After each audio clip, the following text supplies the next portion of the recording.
como comentábamos hace unas semanas, el presidente Pedro Castillo se ha dado lo que se ha llamado de manera muy extraña un autogolpe de Estado.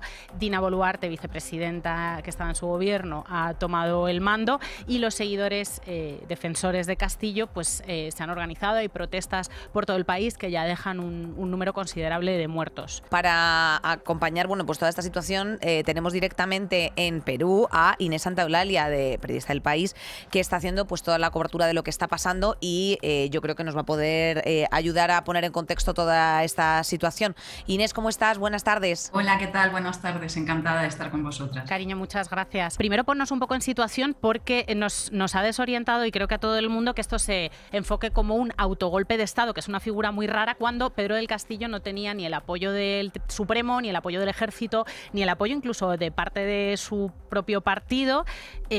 ¿Por qué lo hizo? ¿Por qué, tuvo alguna vez poder real? ¿Era para desbloquear esta inestabilidad política en la que se encontraba? Pues en realidad esa es la gran pregunta, ¿no?, que queda de todo esto, porque es imposible saber qué fue realmente lo que lo llevó a tomar esa decisión, que no tenía, no sé, era una huida hacia adelante, pero que no tenían ninguna opción de prosperar. Realmente él vivía muy atormentado, él nunca fue capaz de hacerse con el poder. Él no conocía a los entresijos del poder cuando llegó, y al principio pues trató de rodearse de políticos modernos y de izquierdas, pero luego estos enseguida se bajaron del carro del gobierno porque consideraban que el presidente actuaba de un modo muy errático, ¿no? Entonces él decide rodearse de todo lo contrario, de una gente ultraconservadora, de una gente pues políticos de dudosa credibilidad, ¿no? En el año y medio que estuvo en el gobierno, él cambia 5 veces de primer ministro y releva a 50 ministros. O sea, es una barbaridad. Realmente nunca consiguió tener un gobierno estable. Además, se sumaban denuncias de corrupción pues alrededor de su familia, del mismo, de los miembros del gobierno, y por el otro lado pues tenían frente al Congreso. Es algo que lleva pasando en Perú los últimos años. Perú lleva 6 presidentes en 4 años. Y generalmente acaban saliendo por este enfrentamiento entre el Congreso y el propio presidente. Obviamente el Congreso estaba radicalmente en contra de Pedro Castillo y le hizo también muy difícil pues el transitar y el tener el poder, ¿no? Entonces lo que hacían era constantemente mociones de censura contra él. Él había pasado 2, las había superado, y esa tarde que da el autogolpe, ese fallido, era la tercera.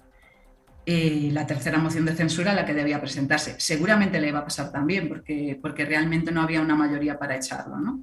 Pero quién sabe por qué pues decidió pues hacer saltar todo por los aires y hacer este anuncio en televisión que acabó en menos de 3 horas, ¿no?, con él entregado por su propia gente en la comisaría de policía. Toda esta situación precisamente lo que ha generado han sido pues protestas, manifestaciones, especialmente en la zona de la Sierra Sur, con la presencia de muchos antidisturbios. Estos manifestantes que se han echado a las calles y que han bloqueado pues puentes, carreteras, etcétera, han llevado a que se haya saldado toda esta situación con decenas de muertos en las últimas semanas debido a las movilizaciones. ¿Cómo está siendo la actuación policial con los manifestantes? A ver, la actuación policial está siendo desmedida, o sea, está habiendo represión contra estas manifestaciones.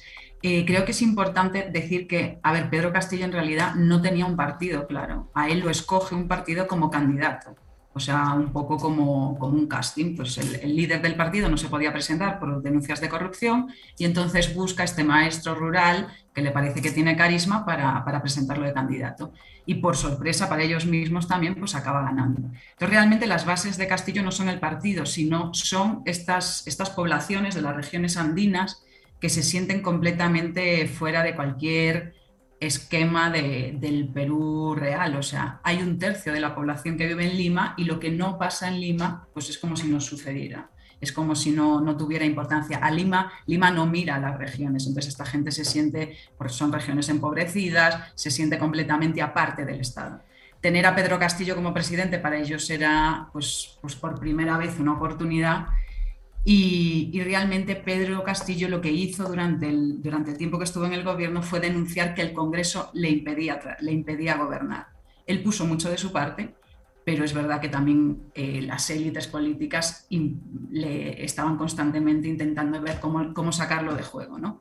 Entonces él se apoyó mucho en eso y ese fue el mensaje que caló en toda esta gente de las regiones, con lo cual cuando acaba encarcelado, pues para ellos se convierte casi en un mártir, ¿no? Es como la única opción que tuvieron en su vida de llegar al poder y acaba encarcelado y ellos pues lo que hacen es defender que realmente Lima y la élite política del país pues no permitió que gobernara un maestro rural que era de los suyos.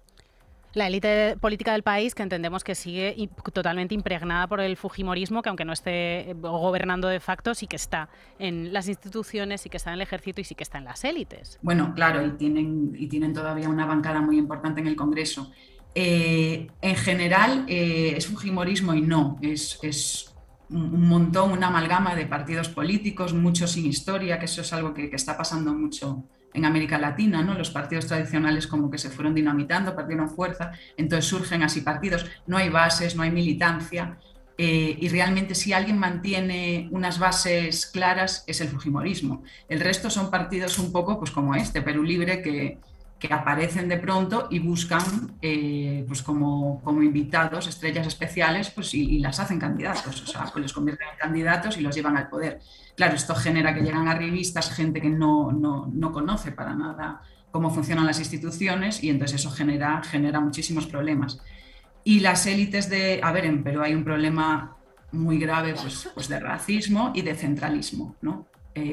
Pasa un poco en todos los países de América Latina. Es verdad que, por ejemplo, en Colombia, pues Bogotá es como capital, pues es muy centralista también, pero bueno, tiene otros polos, está Medellín, están otras ciudades, está Cali.